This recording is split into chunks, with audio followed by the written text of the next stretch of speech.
Okay. Oh,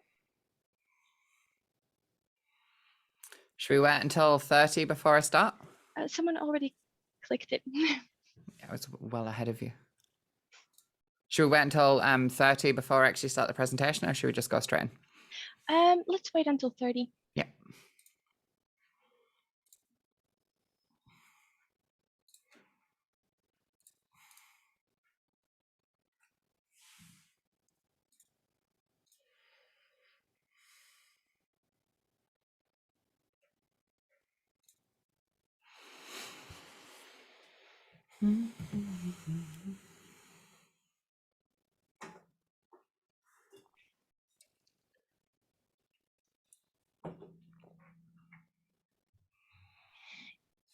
Good afternoon and welcome back to our next presentation from Holly Grace Williams, Managing Director at Akimbo Core, who will take us on a deep dive into the pen testing.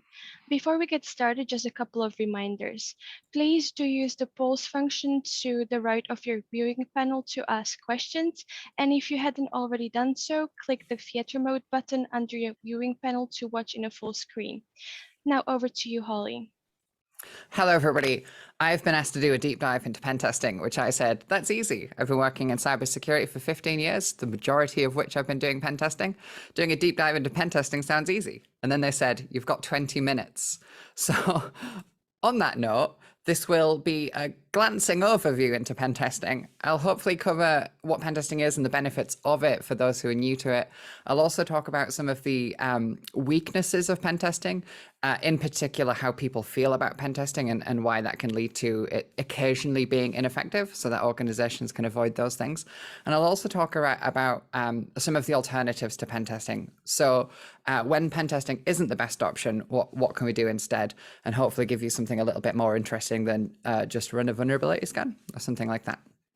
I'll do a very quick introduction to who I am, just in case people want to connect and ask questions after the event, but we don't have time for the full backstory. So I will summarize who I am and what I do as, hi, my name's Holly Grace. I break into computers for a living. So I'm talking about pen testing as a pen tester. That's important because, of course, hopefully that means on one hand, I know what I'm talking about, but on the other hand, it does bring with it a certain amount of bias. I do think pen testing is awesome. I do think most companies should buy more pen testing, says the person who owns a pen testing company. But that aside, hopefully today I'll leave you with some guidance around, generically speaking, security testing for organizations and how it can be better than it often is. So for those who are unsure about the specific definitions, especially when we get into the granular side of the specific difference between vulnerability scanning and pen testing, the specific difference between pen testing and red teaming, and what happens when we look at doing things like continuous security testing, how that all fits into this spectrum of options for security testing. I'll give you my definition.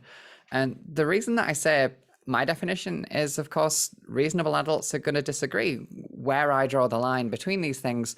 Not everybody will draw the line in the same place. I do make that point, drawing the line as if we're talking about a spectrum of security testing here, because there are very many similarities, especially between something like pen testing and red teaming. They are similar, and where you consider the difference to be might be somewhat different to me.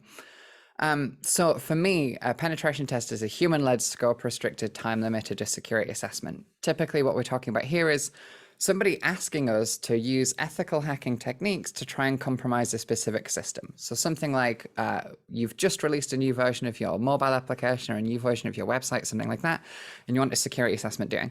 So you come to a penetration testing company and you say, hey, please try and hack our system, find some vulnerabilities in it and demonstrate risk to us. And that's what we do. So the key points here are human-led. Automation will be used, but where automation is used and how it's applied will be up to the human. We're not just clicking go in a tool, although we may use tools. And in fact, very often on pen tests, we may develop tooling during the test to gain efficiencies. It's scope restricted because typically we're looking at a single system. Companies wouldn't typically say, please pen test out our entire organization. If we're talking about that kind of thing, broad organization assessments, we're probably talking about red teaming, but I'll get to that in a second. So scope restricted, typically just looking at a specific system and typically restricted to a single technique. So pen testing is most frequently technical attacks, so that what people would imagine when you say hacking. It can be social and it can involve physical access techniques as well, but broadly speaking, with a pen tester, you would be doing one of those at a time. Again, when you're doing multi-technique, that would be red teaming. And it's time limited in such that, for the most part, we're applying a block of time, so 5 days or 7 days, something like that, to assessing a system. We're aiming to demonstrate risk. So it's not just, oh, this system has a configuration option that's not quite right, or this system doesn't have a firewall enabled and the compliance requirements say you need a firewall enabled or something like that. It's not a checklist of things we check. It's not a rule book that we're following, but we're trying to compromise systems to demonstrate real world risk. And very often how that manifests within a pen test is taking several well-known low impact vulnerabilities and chaining them together. So it might even be the case that when we perform a penetration test, the organization is already aware of the weaknesses that we're exploiting, but maybe they didn't know that they could be used in combination, or they maybe didn't understand that they could be used in that way. Within pen testing, and certainly within cybersecurity as a whole, it's actually very rare for a new vulnerability class to be discovered. That is, just a new kind of vulnerability. Very often, even when you see people discussing something that seems to be new, it's probably just a new application of something that's been well known. Shouldn't surprise anyone who's even glanced at cybersecurity when you look at the fact that so many organizations are struggling with ransomware, so many organizations are struggling with common vulnerabilities, things like those that appear in the OWASP top 10, injection vulnerabilities, that kind of thing. So many organizations struggle with passwords. Those are not new vulnerabilities.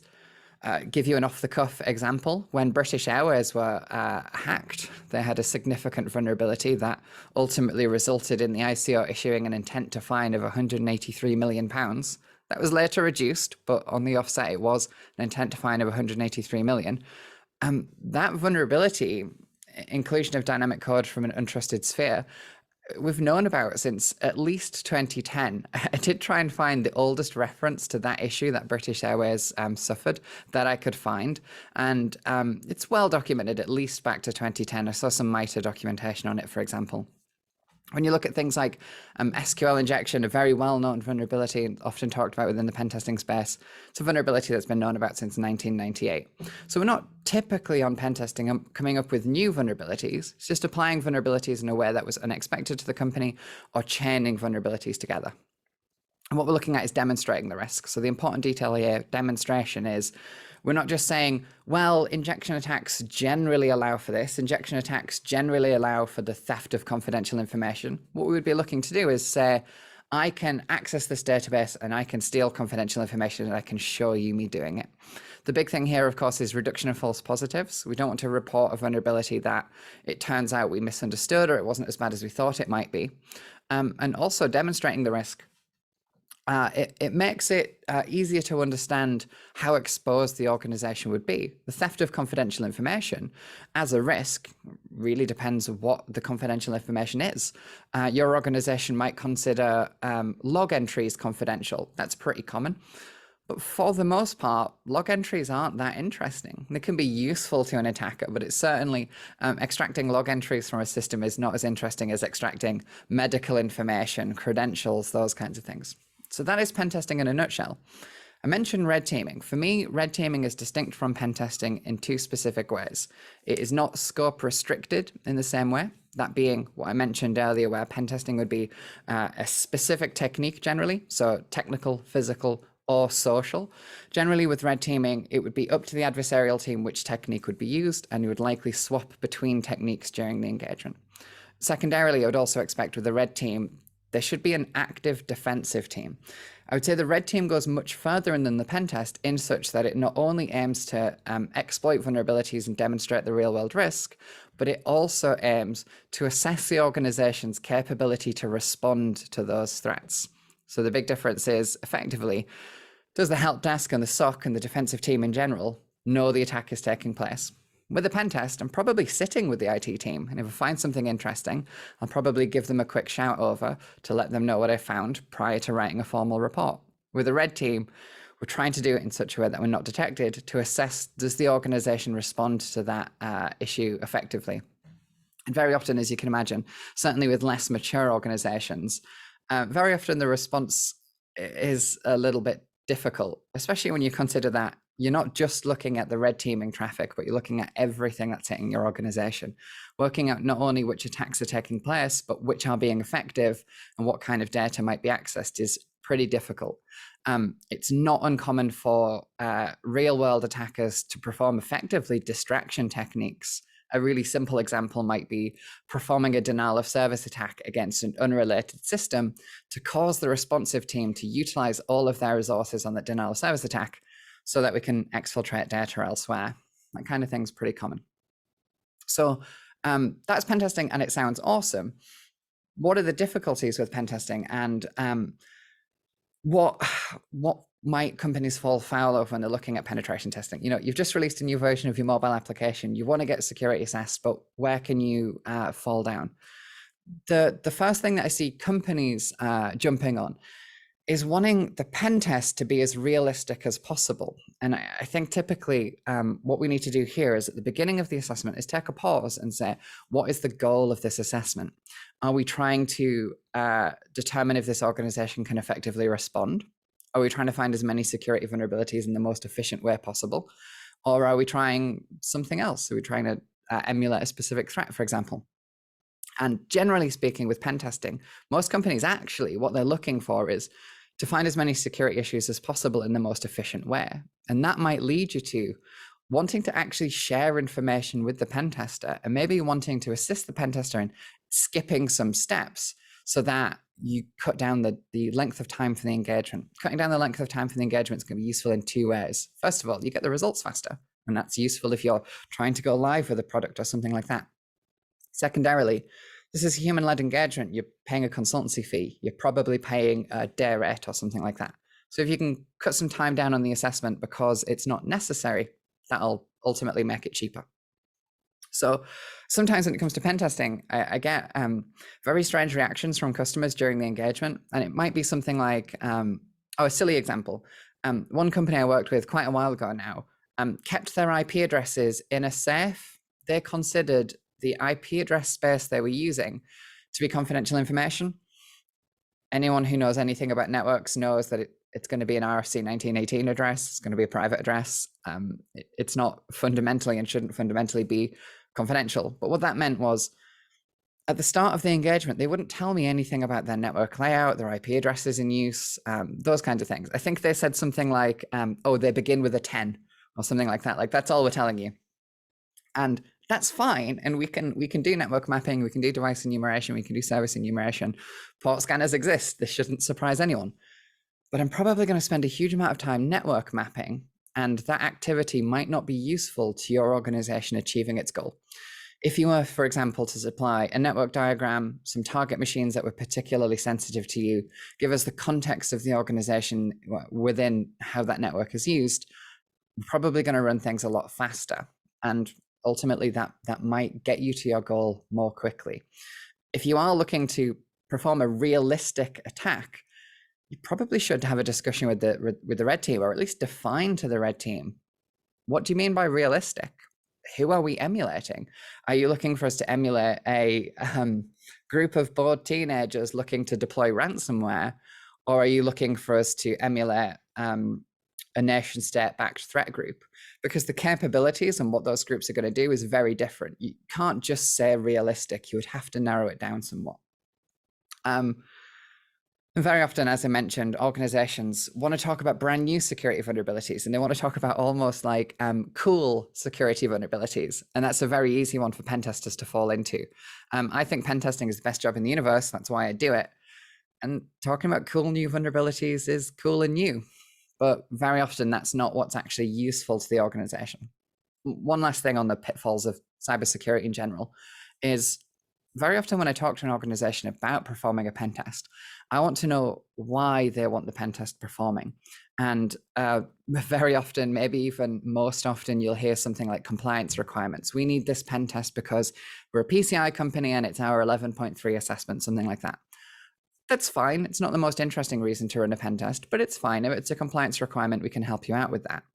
But I also hear a lot of companies saying, oh, we want to do a pen test for best practices. And the problem with that is best practices often disagree with each other.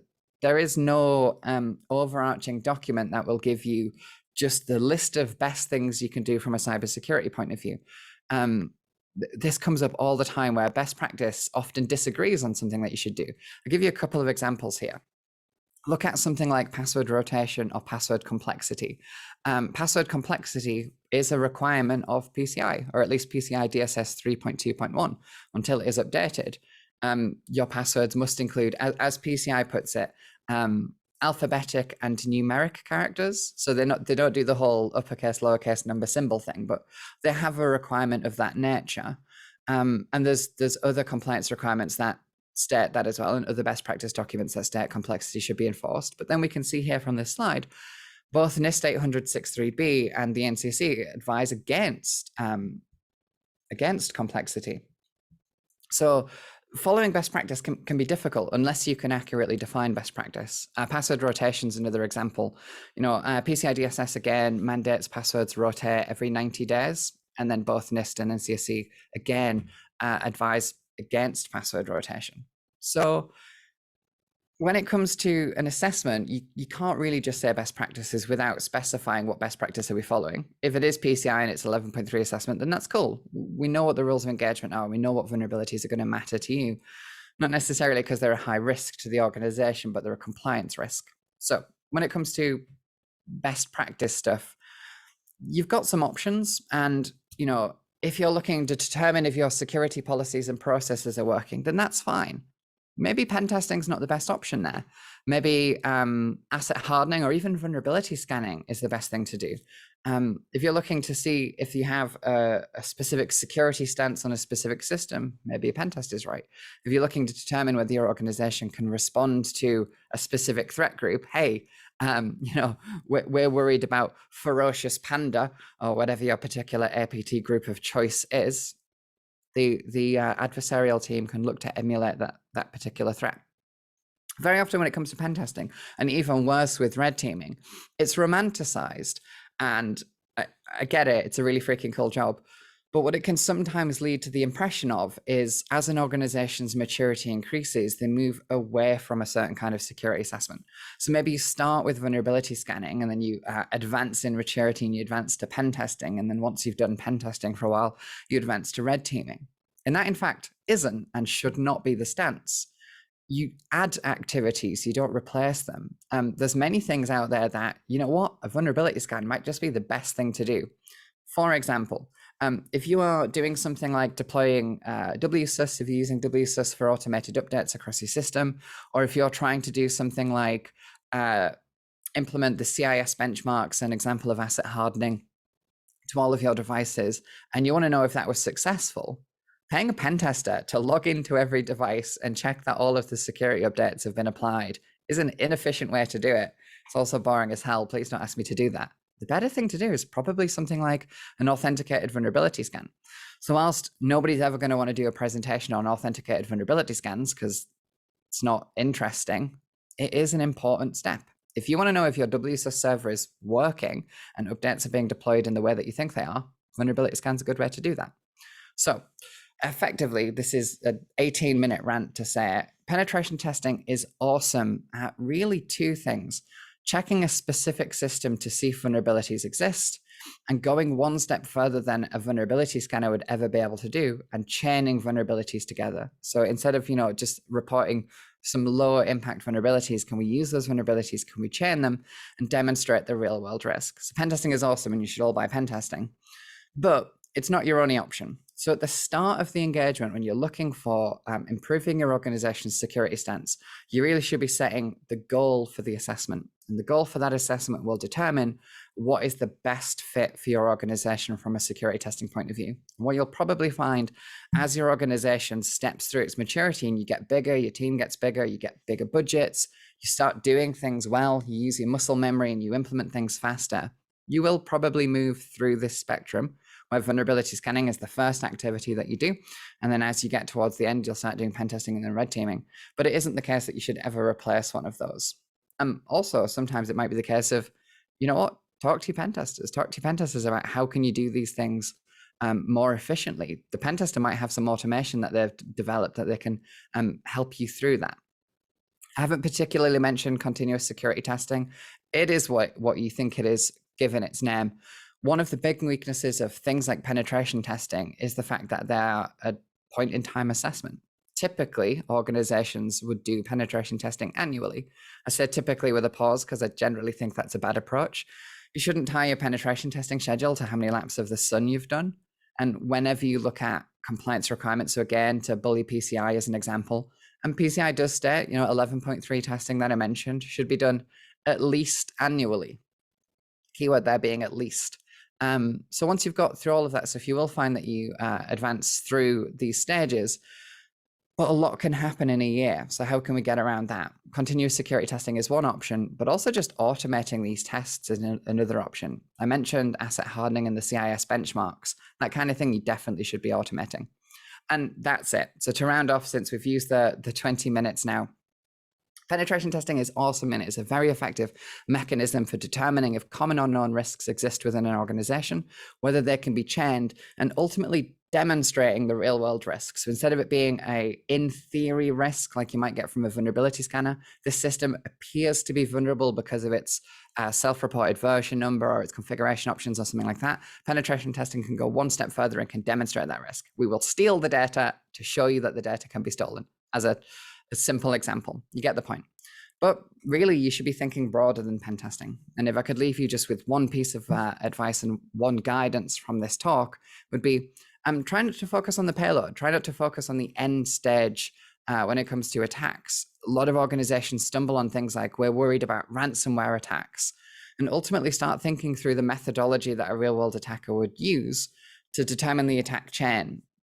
Nobody's just going to deploy ransomware out of nowhere. They're going to do network mapping, user account compromising, privilege escalation, network propagation, and then ultimately deploy that payload. And if you can start looking at opportunities to break that attack chain, whatever that is, be it doing a vulnerability scan to ensure that patching is working correctly, or doing a pen test to see if known vulnerabilities can be chained, then that's awesome. And you'll have a great deal more success breaking the attack chain than you will focusing on specific payloads. And that's it. That's my 20 minutes. Thank you for listening. Any questions?